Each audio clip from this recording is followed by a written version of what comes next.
Episode 10 war of لو۔ اونچی عدالتی عمارت اپنے پورے قد سے کھڑی آسمان سے باتیں کر رہی تھی۔ کالی رات نے ہر طرف گھور اندھیرا جما رکھا تھا، تبھی انتہائی سفید کبوتر تیزی سے اڑتا ہوا اس لمبی سیاہ عمارت کی بالائی منزل پہ مقید کھڑکی سے گزر کر کمرے میں داخل ہوا۔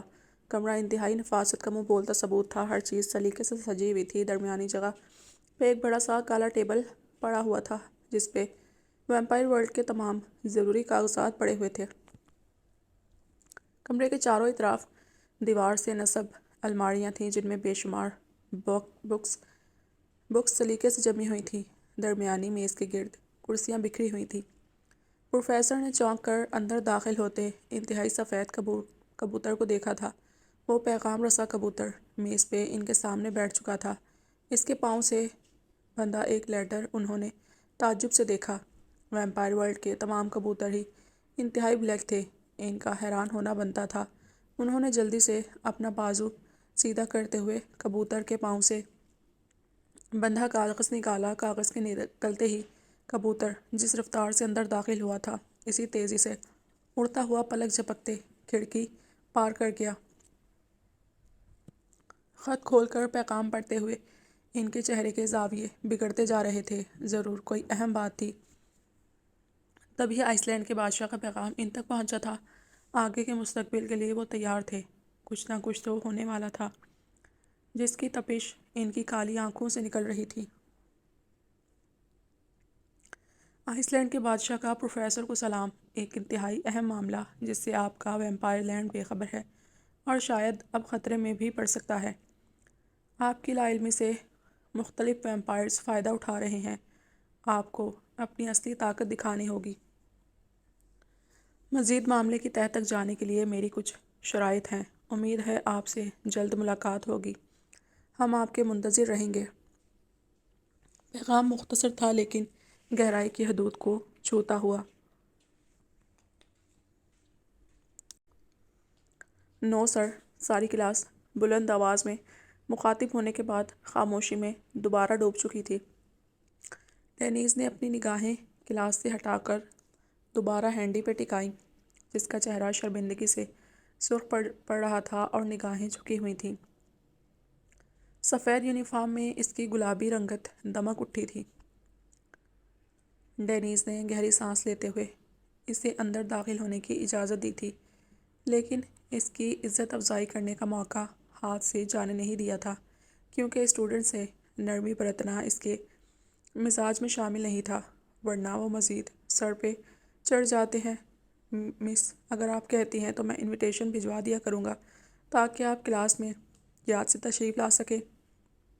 اپنی مصروفیت نکال کر اس کی سرد آواز اور ڈارک آنکھوں کی تپش پہ ہینڈی نے اس کے بلیک شوز پہ ہی نگاہیں جمائی رکھی تھی۔ وہ شرمندگی کے مارے بار بار لب بھینچ رہی تھی۔ جائیں اپنی سیٹ پہ۔ اس کی دوبارہ آواز پہ ہینڈی بھاگ کر اپنی سیٹ پہ بیٹھ گئی تھی۔ ہاں، اس کی آنکھیں نم سی تھیں۔ اتنا سخت ٹیچر کی دعا تو اس نے نہیں کی تھی۔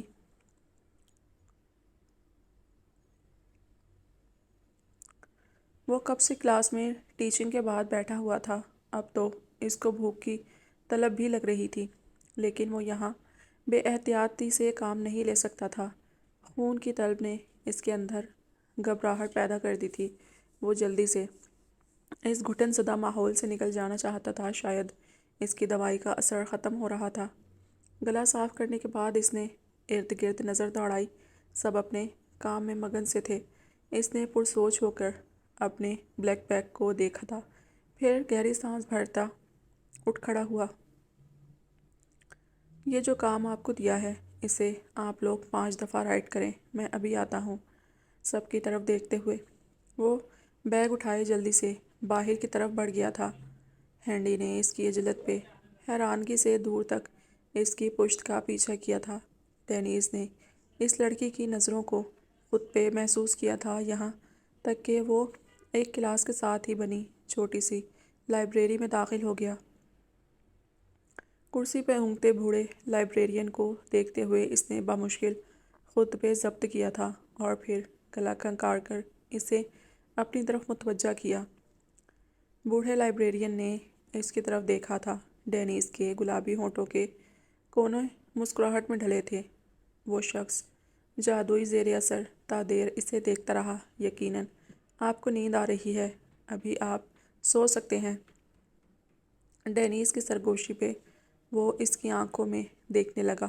ڈارک براؤن آنکھوں کی عجیب سی کشش اسے ہر بات ماننے پہ اکسا رہی تھی، اور پھر رفتہ رفتہ اس کا سر اسبات میں ہلنے کے بعد نیند کا غلبہ اس پہ چھانے لگا، اور اب وہ اپنے سامنے میز پہ سر رکھے خراٹے لے رہا تھا۔ ڈینیز کی مسکراہٹ اگلے ہی پل معدوم ہو کر نخوت سے ارد گرد مناظر دیکھنے لگی تھی۔ مختلف قسم کی بکس نے اس چھوٹے سے روم کو بھرا ہوا تھا۔ وہ سب سے لاسٹ والے ریک کی پچھلی طرف بڑھ گیا، جہاں پہ اندرونی داخل ہوتے شخص کی نظر پڑنا ناممکن تھا۔ بکس ریک نے اس کو مکمل طور پر چھپا دیا تھا۔ جلدی سے بیگ نیچے رکھ کر اس میں سے بلڈ کے مطلوبہ پیکٹ نکالنے کے بعد وہ اس کے سپ لینے لگا۔ اس کے چہرے کے زاویے بگڑ گئے، کیونکہ تازہ بلڈ پینے کی عادت نے اسے باسی خون سے دور کر دیا تھا، اور اب انسانوں کی دنیا میں آنے کے باوجود وہ چاہ کر بھی اپنا من پسند تازہ بلڈ حاصل نہیں کر سکتا تھا۔ اس کی براؤن آنکھیں سختی سے بند تھیں، اور گلابی ہونٹ مہارت سے بلڈ کو اپنے اندر دھکیل رہے تھے۔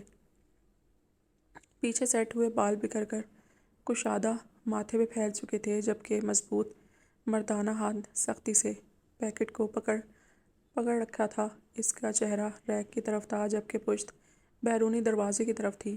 تبھی کھٹکے کی آواز پہ وہ چونک کر رکا تھا۔ ایبک صبح اٹھتے ہی اٹیچ واش روم میں گھس گیا اور کافی دیر تک ٹھنڈے پانی کے نیچے کھڑا رہا۔ اس کا جسم شدید گرم ہو رہا تھا، اور اس نے اپنے اندر بے چینی پھیلتی محسوس کی تھی۔ پاؤں میں لگا زخم خود بخود ٹھیک ہو چکا تھا، لیکن اس کے دل کی آگ کم نہیں ہو پا رہی تھی۔ عجیب طرح کے وہم ستا رہے تھے، جنہیں سمجھنے سے وہ قاصر تھا۔ رات سے یلدز سے بھی اس کا واسطہ نہیں پڑا تھا۔ اسے دیکھ دیکھ کر اب ایبک کو چڑ سی ہو چکی تھی۔ وہ اس سے دور رہنا چاہتا تھا، شاید اسی وجہ سے وہ ریبیکا کی پناہوں میں جا رہا تھا۔ شاور بند کرنے کے بعد اس نے تولیے کو کمر پہ لپیٹ کر کمرے کا رخ کیا۔ اس کی سبز آنکھوں میں شب خوابی کی سرخی تھی۔ گھنے ماتھے پہ بکھرے بالوں سے پانی ٹپک رہا تھا۔ کمرے پر نظر دوڑانے کے بعد اسے اکتاہٹ سی ہونے لگی۔ ہر چیز بکھری پڑی تھی۔ کمرے کی ابتر حالت دیکھ کر وہ اسی طرح باہر آیا تو یلدز کو وہیں صوفے سے ٹیک لگائے آنکھیں بند کیے سوتا دیکھا۔ اس کا غصہ کمرے سے ہوتے ہوئے اب یلدز پہ برسنے جا رہا تھا، نہ جانے کیوں۔ اسے یلدز کا یوں سکون زدہ سونا بھایا نہیں تھا۔ یلدز رات کو سو ہی نہیں سکی تھی۔ اپنے ماضی اور ایبک کی لاپرواہی اور بے وفائی نے اسے سونے ہی نہیں دیا تھا۔ ویسے بھی ویمپائر نیند کے بھوکے نہیں ہوتے، لیکن ذہنی دباؤ اور جسمانی تھکن کی وجہ سے نیند کی طلب آ سکتی ہے۔ اب بھی وہ کچھ دیر پہلے ہی سوچتے سوچتے نیند کی وادیوں میں اتری تھی۔ اس کا سر تھوڑا سا ڈھلکا ہوا تھا، جبکہ سفید و سنہری رنگت بال صوفے پہ بکھرے ہوئے تھے۔ لمبی گھنی پلکیں آنکھوں کے در کو بند کیے ہوئے تھیں۔ اس کا معصومانہ انداز دیکھ کر ایبک کو پھر سے اپنی دھڑکنیں رکتی ہوئی محسوس ہوئی تھیں۔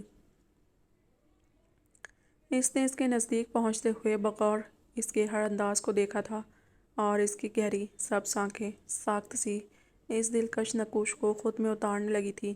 اپنے سوکھے پڑتے گلابی لبوں پہ زبان پھیرتے ہوئے اس نے اپنی آنکھوں کو رگڑا تھا، اور پھر جھنجھلا کر اس کو بازوؤں سے جھنجھوڑ ڈالا۔ یلدز جو کافی دیر بعد آنکھ لگنے پہ پرسکون سے سوئی تھی، اچانک جسم میں جھٹکا لگنے سے کرا اٹھی اور جلدی سے آنکھیں کھول لیں۔ سامنے ایبک کے برہنہ سینے کو دیکھ کر وہ سٹپٹاتی ہوئی اٹھ بیٹھی۔ رفتہ رفتہ اس کی نگاہیں اس کی گردن پہ ابھرتے ڈوبتے ایپل بال سے ہوتے ہوئے آنکھوں تک گئی تھی، لیکن اس کی سرخ نگاہوں کو دیکھ کر اس پہ گھبراہٹ طاری ہوئی۔ وہ فوراً اپنی نظریں جھکا گئی تھی۔ جب سے یہاں آئی ہو مزید سست اور کاہل ہو گئی ہو۔ دیکھو سارا گھر کتنا گندا ہو رہا ہے، اٹھو جا کر صفائی کرو اور آئندہ مجھے تم یوں سوتی ہوئی نظر مت آؤ۔ اسے انگلی سے وارن کرتا ہوا وہ کوئی ظالم بادشاہ لگ رہا تھا۔ یلدز نے دھک دھک کرتے دل کو بمشکل سنبھالا ہوا تھا۔ سب سے پہلے میرے کمرے کی صفائی کرو، اسے دوبارہ کہتے ہوئے ایبک نے اس کے جھکے سر کو ناپسندیدہ نگاہوں سے دیکھا تھا۔ میں کیا بکواس کر رہا ہوں؟ بہری ہو چکی ہو، سن رہی ہو یا نہیں؟ اپنا چہرہ اوپر کرو۔ اس کی قہر زدہ آواز پہ یلدز نے گھبراتے ہوئے اپنا چہرہ بلند کیا تھا اور بڑی مشکل سے اس کا سامنا کیا تھا، لیکن اس کی سوالیہ نگاہوں پہ وہ جلدی سے اٹک کر جواب دے گئی تھی، اچھا کرتی ہوں۔ اس کی بات پہ ایبک نے سر ہلایا تھا اور پیچھے ہٹ گیا تو یلدز جلدی سے روم کی طرف بڑھ گئی۔ روم کی ابتر حالت دیکھ کر وہ مزید گہری سانس لے کر رہ گئی۔ بکھری ہوئی بیڈ شیٹ، جا بجا پھیلے صوفے کورز اور بکھرے کپڑے۔ تبھی اسے اپنے پیچھے دروازہ بند ہونے کی آواز آئی تو اس کا دل سوکھے پتے کی طرح لرزنے لگا۔ اس نے آہستہ سے پلٹ کر زمین پہ نگاہیں جمائیں تو ایبک کے سفید مضبوط قدم اس کی طرف اٹھ رہے تھے۔ یہ دیکھ کر یلدز کی سانسیں مزید تیز ہوئی تھیں۔ کوئی کہہ سکتا تھا کہ یہ وہی یلدز تھی جس نے اپنے غصے میں جلتے ہوئے ویمپائر لینڈ پہ قتل کر دیا تھا۔ اب وہی یلدز ایبک کے ہر قدم پہ لرز رہی تھی، نہ جانے کیوں۔ اس کا خوف یلدز کے پورے جسم کو قابو کر لیتا تھا۔ ایبک آہستہ چلتا ہوا اسے ڈر سے کانپتا دیکھ رہا تھا، تبھی اس کے ہونٹوں پہ تمسخرانہ مسکراہٹ پھیل کر معدوم پڑ گئی تھی۔ وہ چلتا ہوا اس کے کندھے سے اپنا کندھا ٹکراتا اس کی پشت پہ رکھی کلاتھ کبرڈ کی طرف چلا گیا۔ یلدز کا رکھا سانس بحال ہوا تھا۔ اس نے شکر منایا کہ وہ اس ظالم کی پناہ سے بچ گئی تھی۔ اب یوں ہی سکتے میں کھڑی رہو گی یا ہاتھ پاؤں بھی چلاؤ گی؟ ایبک کی سخت آواز پہ وہ گھبرا کر جلدی سے بیڈ کی طرف بڑھی تھی۔ زمین پہ بکھری شیٹ کو اٹھا کر سائڈ پہ رکھا اور نیو شیٹ نکال کر بچھانا شروع کی تھی۔ تبھی اس کی نظر بیڈ کے کونے میں پڑے جھمکوں پہ گئی تو اس کا دل بے آواز آنسو رویا تھا۔ تمام چیزوں کو اپنی اپنی جگہ پہ ٹھیک کرنے کے بعد اس نے ایبک کی شرٹ اور پینٹ زمین سے اٹھا کر اٹیچ واش روم میں گھس گئی تھی، کیونکہ مزید وہاں ٹھہرتی تو ایبک کے برہنہ وجود سے خود ہی لال پڑ جاتی، جو بغیر ارد گرد پہ دھیان دیے گیلی شرٹ پہننے کے بعد اب تولیہ گراتا بلیک جینز پہن رہا تھا۔ ہینڈی نے چند ہی پل میں نوٹ ڈائری پہ سارا کام مکمل کر لیا اور فوراً کھڑی ہو گئی۔ ابھی تک سر نہیں آئے تھے، مگر وہ اپنی تیزی اور پھرتی سب سے پہلے دکھانا چاہتی تھی۔ آخر وہ سب سے ہونہار طلبہ تھی۔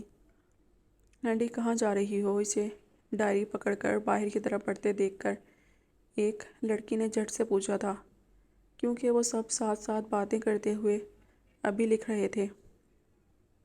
میں آتی ہوں، وہ جلدی سے کہہ کر کلاس سے نکل گئی، کیونکہ اس نے اپنا کام سر کو دکھانا تھا۔ اس نے سر کو لائبریری کی طرف جاتے دیکھ لیا تھا۔ وہ یہی سمجھی شاید سر وہاں بیٹھے مطالعہ کر رہے ہوں گے۔ اچھا ہے، وہ اپنا کام بھی چیک کروا دے گی۔ لائبریری میں داخل ہوتے ہی اس کی نظر سامنے خراٹے بھرتے لائبریرین پر پڑی تھی تو وہ عجیب نگاہوں سے اسے گھورنے لگی۔ اتنی لاپرواہی، اور دوپہر کو کون سوتا ہے؟ اس کی گہری نیند پہ چوٹ کرتے ہوئے ہینڈی نے چاروں طرف نگاہیں جمائیں، لیکن کسی کو نہ پا کر مایوس ہو گئی۔ شاید وہ کہیں اور چلے گئے ہوں، دل میں سوچتے ہوئے اس نے ایک آس سے دوبارہ چاروں طرف دیکھا۔ تبھی اسے کسی کا سایہ نظر آیا، کوئی سب سے لاسٹ والی بک ریک کے ساتھ کھڑا تھا، یا یہ کہنا مناسب ہوگا بالکل وہاں چھپا ہوا تھا۔ ہینڈی نے آہستہ قدموں سے وہاں کا رخ کیا، لیکن آخری ریک پہ پہنچ کے اس کے قدم رک چکے تھے اور آنکھیں پھٹی کی پھٹی رہ گئیں۔